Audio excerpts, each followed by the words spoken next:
talking all things Petal Panther football. This is the Petal Panther Preview Show from El Mariachi Loco in Petal, Mississippi on SuperTalk Hattiesburg 97.3. Now, here's your host, the voice of the Petal Panthers, Mark Easley.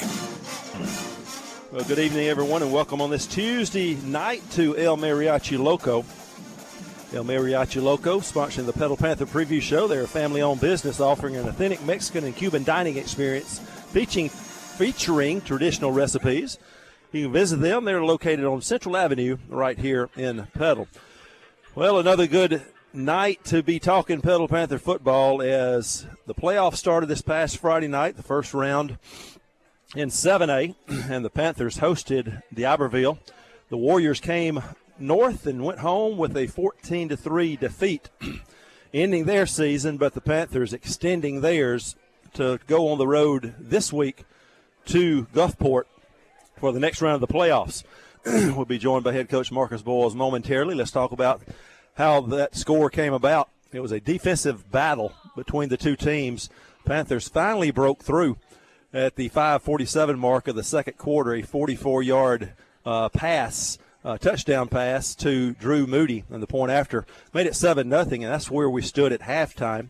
At the 5:31 mark of the third quarter, Gulfport got a 29-yard field goal to trim the lead to 7-3 after 3 quarters of play, and it was one of those games where you felt if you could ever get up 2 scores, you could at least maybe breathe a little bit easier, but until those final seconds ticked off, you were not satisfied with your chances of winning. At least 6-12 in the fourth quarter, the Panthers got that second score they needed, a 6-yard Ashley Brown run, and that point after made it 14-3, and then they were able to hold on and make some defensive plays and get the win to improve to 8-4 overall, and again advance to play against Gulfport this Friday night.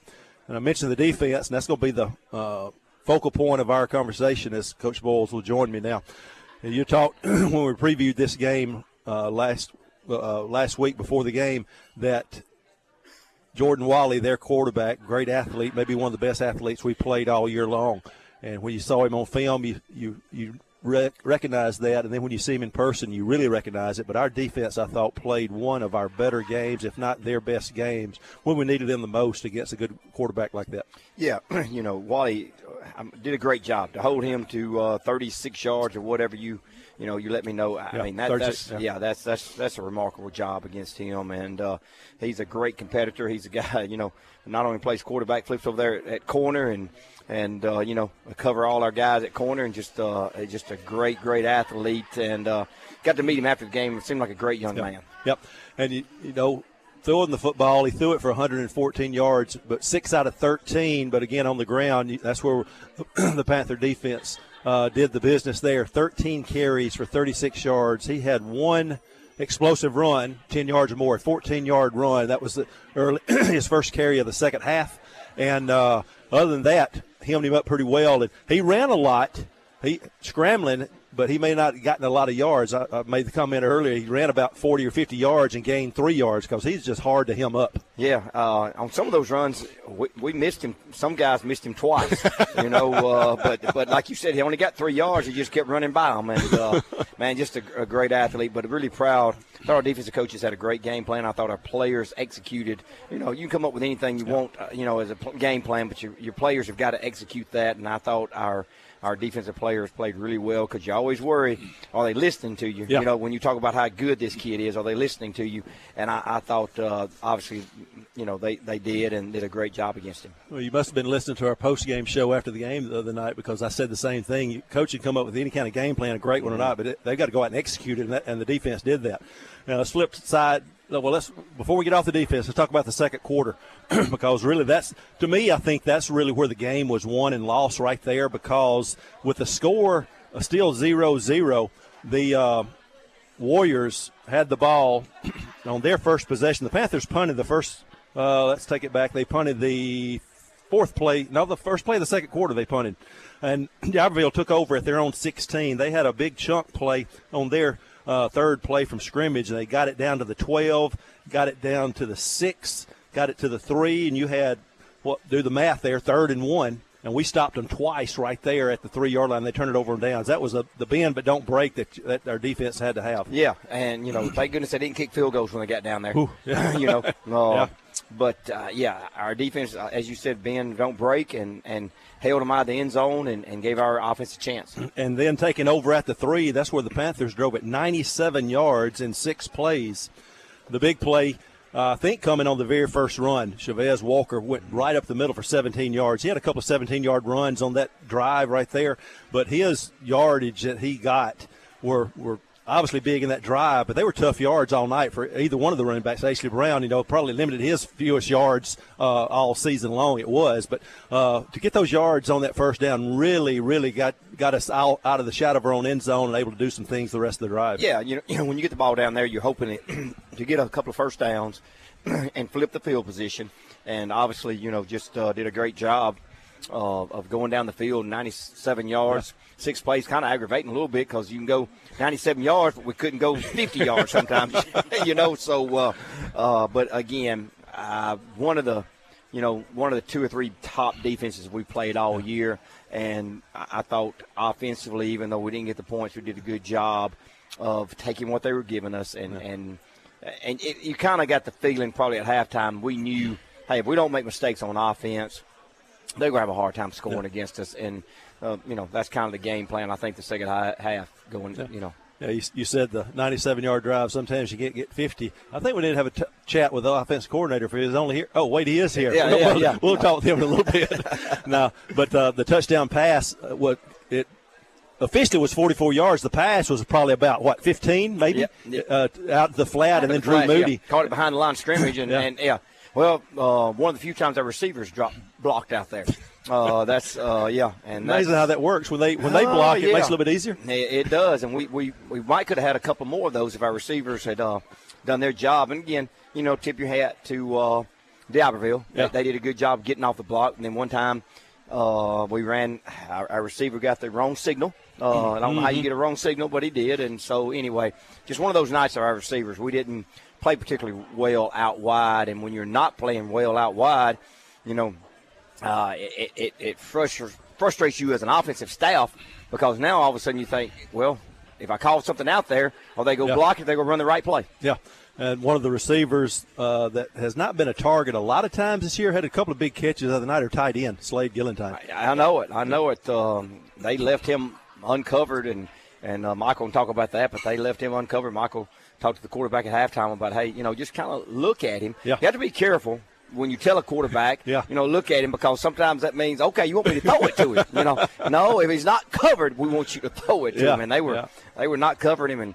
And Slade, good for him, because he works really hard and doesn't get a lot of passes, so good for him to be able to get involved in offense. Yeah, we didn't complete, but 8 on the night, 8 of 13 for 79 yards. Yards were hard to come by for both teams. They had a few chunk plays through the air, but again, our defense, they were able to even chase down on those long pass plays or the catch and runs for long yards. We still chased them down and lived to play another down, and it paid benefits because we kept D'Iberville out of the end zone. First time they've been out of the end zone, kept out of the end zone all season long. Held them to 3 points. I'm still just amazed how well our defense played. Yeah, it's just amazed how much energy our kids played with the whole game and on both sides of the ball. And, I wish I could tell you what the difference was other than playoffs. I don't know. And I've told a lot of people this. Our kids are showing up and practicing really well, having great weeks of practice. But then on game night, they're not showing up with a lot of energy or enthusiasm.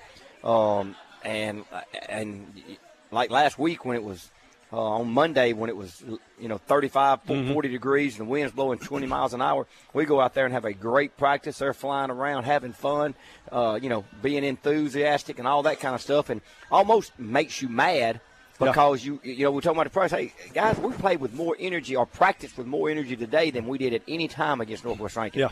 And just, I don't know. I mean, I if I could figure that out, I could make a lot more money. I was just going to say that. Now. Bottle it and sell it, and there would be a lot of people, not only coaches, there's a lot of people wanting that formula because that is hard to figure out, especially when you're talking about teenagers. That's at any level, any age, though. That's but right. a big win, 14-3 was that final. And, Chavez Walker had a big night on the ground, 17 carries for 92 yards.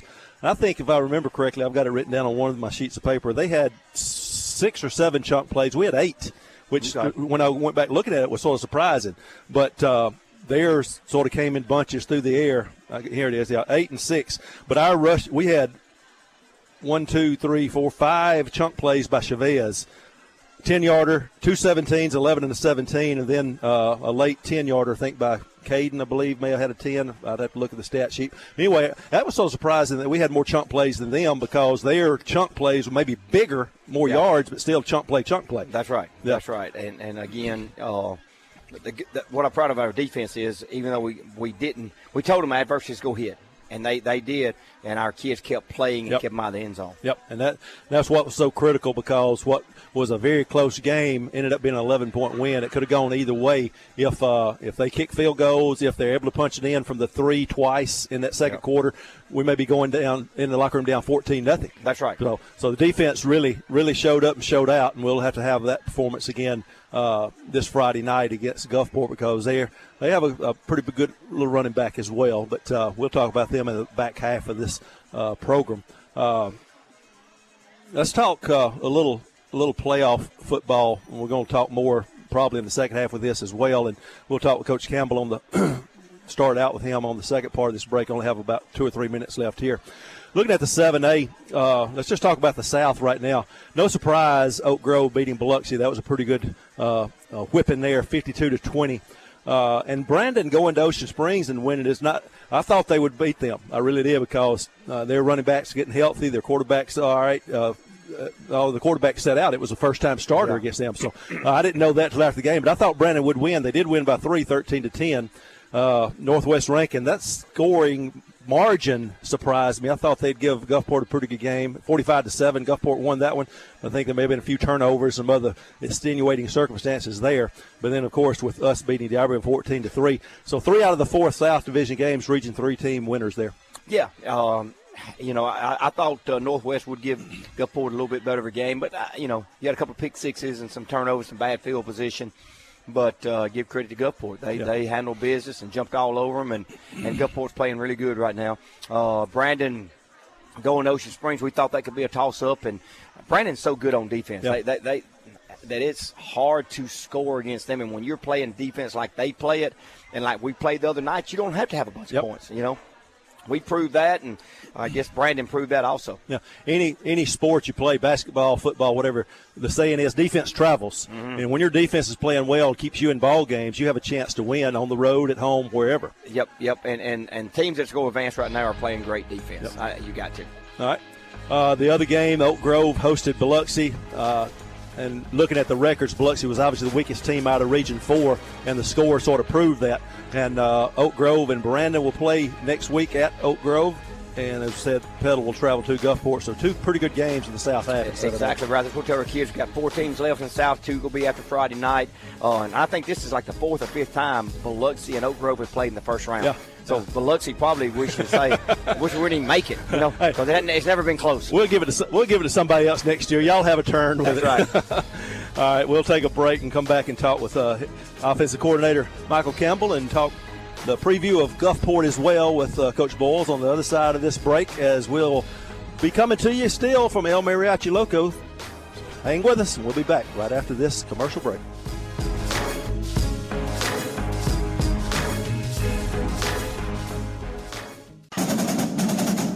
Now back to the Petal Panther Preview Show from El Mariachi Loco in Petal, Mississippi on SuperTalk Hattiesburg 97.3. Welcome back to El Mariachi Loco, a family-owned business offering an authentic Mexican and Cuban dining experience featuring traditional recipes. They're located on Central Avenue here in Petal. We appreciate them sponsoring the preview show this season. Good folks, good food, good fellowship. Come on out. And after we win Friday night, we'll be back here again next Tuesday. So, as I said, after, not if. We're joined now by offensive coordinator Michael Campbell. And, Coach, number one, appreciate you stepping out here, eating a little supper with us and talking football. But in my mind, as I'm watching the ball game on Friday night, I don't know if my brain would work quick enough. I know you've been doing this a long time. How many years you been coaching? 22. 22. You've been doing this a long time. But as you go through the game, making adjustments from drive to drive, really play to play, trying to figure out something that works against these type of defenses, D'Iberville had one of the better defenses we've seen all year long. And you really just going through your whole bag of tricks. Hey, what can I find that works? And talk through the process there. Yeah, we had a game plan. I felt like we had a good game plan, but, man, they just really ran to the football. Tried to express that to our kids all week long at how fast, how athletic they were on defense. And they really just crowded the box on us, ran to the football well. But, we just kept plugging away. That's the thing, when you play good defense and you can kind of feed off your defense, we know, number one, like, hey, don't turn the ball over. And number two, like, just keep plugging away. We're going to find something. We're going to find something that works, and we're going to stick with it. And we finally got there. I'd have to look back and see, but I know we didn't turn it over this past Friday night, and I don't think we turned it over against Northwest Rankin. I may be mistaken. We may have fumbled one. We fumbled a punt. Yeah, that's right. But looking at the last half of the season, we have not turned it over a lot. But as you especially get in the playoffs, it's so critical. Don't give free possessions to that other team. That's right. And we stress that we got a young quarterback, and he's growing, and he's gotten better as the year's gone on. And, just being really smart with the football and know when to take chances and when to be real conservative and things like that. And, again, like, I thought Friday night, the 97-yard drive was just feeding off the excitement and the energy of our defense. They just got that big stop. And we challenged our kids to go out there, and I'm like Coach Bowles. We were just hoping to flip the field, and then we go and we take it 97, which was great. Well, it starts with that first run. I mentioned it when we were in the first half. That 17-yard run by Chavez Walker. He is one of those guys that's built to get tough yards. Easley can get tough yards as well, but he really can't take the pounding. He can't deliver the blow like what Chavez can. But Chavez, I think he likes the contact. Yeah, he's getting there. He's growing up. He's growing up a little bit, and he's taken some hard coaching over the last year. And, we've really challenged him. Like, your strength is being a bull. Go deliver. Go run right at him, and he kind of took that to heart Friday night. I thought he did an amazing job Friday night. I don't remember which drive it was on, but again, we had the windows up in the press box where we get a little crowd noise, and plus the air conditioner was blowing pretty cold in there on me. But there was one lick that was, and most of the time Chavez is the one delivering it and moves forward. It was like I think it was their linebacker number 0, but they hit like two rams into each other, and you could hear the pop through our headsets up there, and it was like they both ran into a brick wall. Neither one budged. There was no gain on the play, but usually Chavez can move it forward a little bit. That was probably one of the hardest hits I've seen all year. Yeah, I went and found that kid after the game and talked to him and just told him what a great job he did. He was really good player, 0 for them at middle linebacker. That kid, he played hard. He was very aggressive. He was going to make those sure tackles. He was going to deliver some blows. And, when we got on him, we had some big plays. Yeah. You play a defense like D'Iberville had, and obviously you knew how good they were on film, but you really can't tell how fast they are until you see them in person get on the field. And I think that's one thing our players noticed. You said you try to tell them, but until they experience it, they don't really know that. Yeah, and if you look at the game, we started off where we drove it a little bit, punt, and then we finally get into that second quarter when they kind of get used to that speed, and we finally put it all together, fed off the energy. We got them maybe a little tired, and we wore them down. We finally got the ball out on the perimeter, what we were trying to do, get it away from the box a little bit, and we just got it to some of those guys in space that could, Drew Moody goes and makes a great play in space. It wasn't nothing, spectacular. The play wasn't, but he just goes and takes it and makes something happen. And then you look at the second quarter, kind of the same formula where we wear them down, we hang on to the ball, and then we finally, put a drive together and go punch it in. Yeah, I think Drew's one of those players, too, that other teams will underestimate his speed. Oh, no doubt. He is so quick with the ball because he split those defenders. The defenders ran into each other basically, and then he did a great job keeping his balance, staying in bounds, and scoring. So it can go the other way as well. Oh, yeah. He's slippery. He does a really good job in space, and he's one. I definitely think he kind of flies under the radar. He doesn't get the publicity that maybe some of the other guys get, but he's made a lot of plays for us this year. For sure. Before we bring Coach Boyles back, let's talk Gulfport from an offensive standpoint with you and what you see in their defense. Yeah, well, I think we're real familiar with each other. They do a good job. They've got a great linebacker, number 22. I forget his name, but really good player. He's been there the last 2 years. I know that we've played. They're sound. That you're not going to get them out of position much. You're gonna have them. They're not real complicated on defense. They just play hard. They're well coached. They play hard. Looking forward to the challenge Friday night. Andre Peters III. Oh, there you go. Well, he's a good player. He's a very good player. Yeah, I remember him from the first game down there. And that's a case where you got to account for him, especially. I know we had a big run. I think a 60-yard touchdown run, and we can't live off that first game, but we did have success running the football some. And I know their defense is playing better, and it's later on in the season. I think it was the fourth game of the year we played them down there. So both teams are different. Yeah. And I'm sure their defense is going to be a little different too, but we did have success on the ground. Yeah, we did. And we're Petal. We're going to run the football. We're going to find ways to run the football. We're not going to give up on the run. And so, really looking forward to the challenge that they put in front of us Friday night, but I think our guys are ready for it. Good deal. Good luck Friday night, and appreciate you joining us. Appreciate it. All right, as we swap headsets back to the head man himself, Marcus Boyles, we'll talk Gulfport. It was a 25-24 win in that first game. Panthers scored with 59 seconds to play in the game, went for two, rolled the dice, got the two-pointer to go up 25-24. And in my mind, I'd sort of forgotten that they, off the pooch kick, it didn't go very far. They went down and they missed a field goal as time expired. I'd forgotten all about that. I just remember the score and go over two, yeah. But I thought, they like to beat us with that field goals. But anyway, a big win there. We know what they have offensively, and that's their running back that's on the Miss Al team, I think you said, Cooper Crosby. He had all three touchdowns, a couple receiving, one rushing when we played him early in the year. He's one of those guys that he may not have the elusiveness and the speed of Wally. He's still pretty quick, but he's strong. That's one of those guys we got to take account for every snap. Yeah, played him as a junior and thought he was a good player, and he's gotten a lot better as a senior. He's falling forward. When you watch him run, he never gets tackled and falls backwards. Yeah. He's always falling forward, and that's what great running backs do, and he's a really, really good one. And offensively, their offensive line is playing really well right now. Probably the biggest difference they've gone a lot more two-back than they did the first time against us, and so it's still Crosby, but they give it enough to the other guy to you got to respect him. Is that number two? Or? Yeah, number two. Yeah, Freddie. Yeah, Crosby on the year, according to their stats online, 204 carries, 1,338 yards, 26 touchdowns. Has caught 40 passes, 542 yards, 7 touchdowns. So he's a threat on the perimeter, threat taking direct snap, a threat turning and handing it to him. Yeah, he is just a great football player that, like I said, is, I don't want to say he is their offense by any means, but their offense goes through him. And they've got a quarterback that had moved in first year at Gulfport.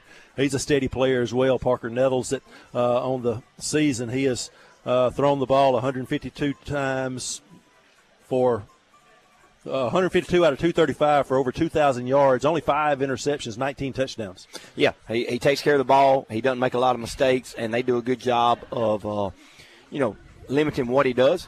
It's a big-time RPO game, and he does a great job of reading that and getting the ball to open guys. If it's not there, then they just hand it off to Crosby. Yeah, not a bad game plan. No. They've lost 2 games on the season, one of those to the Panthers. They went undefeated in their region, finished first, and that's why Petal's having to go to Gulfport this Friday night for that 7 o'clock kickoff. But as we said earlier, there's 4 teams left in the South, 4 in the North, and you said before the playoffs started that any one of those teams, maybe minus Biloxi, any one of the teams could advance out of the South because they're all good football teams. Who plays best that Friday night? Yeah, exactly right. I mean, when you look at the teams that won, I know the number 1 seeds won big, both of them Gulfport and Oak Grove, but the other games were all very close, came down to the wire, and I think this week is it's going to be who protects the football, who doesn't give up big plays, and who can make some big plays. That sounds like the recipe for success every week you play.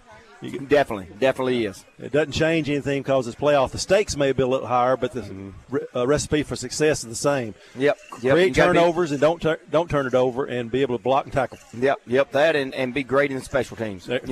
And that's one thing that hurt Northwest a little bit is they couldn't they caught the first kickoff out of bounds, going out of bounds at the 5-yard line. And it's like Michael said when we were watching the film, seems like the first half they were deep in their own territory the whole night, and that just it affects you as a play caller. Yeah. When you're inside your 20 or inside their 10 like that, it just kind of affects you, And then it's hard to go 80 and 90 yards against a great defense. And we did it one time the other night, But it's hard. It's hard to do that, and so that's one thing. You got with our punter, when we can flip the field position, we feel pretty good about that. I think he averaged 46 or so the other night, and their punter averaged less than 29. Yeah. So that's a big part of the game when you can flip the field like that in the special teams. That sets your defense up for success and be able to stop their offense. I think we got just a minute or two. Let's talk with the north half real quick. Tupelo and Germantown. Tupelo beat Starkville. I don't know how many times Starkville has finished fourth in their region, but they did this year. But anyway, Tupelo beat Starkville. Germantown hammered DeSoto Central. Defense, just a rumor, 70-42. That was crazy. But Tupelo hosting Germantown. Oxford will be playing Horn Lake. So may not be familiar with Horn Lake that much, but Oxford, Tupelo, Germantown's had a good year. Tupelo, I guess, out of the north is obviously the favorite, I think. Yeah, I think they are, just because they won it last year and they got a lot of returning guys. But Germantown can score. Yeah. Now, we've seen them now at times they've had trouble stopping people, but they can score. They've got good quarterback, good running back, and a couple of good receivers. Oxford has been solid all year long. Horn Lake, beat Madison. And so I think it's I'm going to say this. I think Tupelo-Germantown could be a really high-scoring game. I say that, and it'll be 14-10, but I think it could be a high-scoring game. Yeah. And I think the toss-up is Oxford and Horn Lake. Well, they got that what's that quarterback's name at Oxford? That Kiffin Yeah, boy, If he's not down in LSU, as rumor has it, was he on the plane? Yeah, surveying I heard that somebody surveying the campus and in the I told somebody, I said, y'all do know that they're getting ready for a playoff game. I can't imagine them missing practice on Monday to go to LSU. Yeah, but that's the matchups in 7A, and 4 teams will be left after this Friday night, and the semifinals or the finals of the South half, North half, and then the state final set for December the 6th, if I can read that small print, at 7 o'clock. So we appreciate you joining us tonight as we have previewed this week's playoff game at Gulfport. Kickoff at 7 o'clock. Our airtime on the SuperTalk Hattiesburg 97.3 will be at 6:30. Appreciate Dalton Stanford directing and producing the program for us tonight, and we will talk with him again Friday night. And until then, we'll plan on being back here next Tuesday night with the Panthers advancing with a win this Friday night. So thank you for joining us, and until next time, we'll bid adieu from El Mariachi Loco here on this Tuesday night. Good evening from Petal.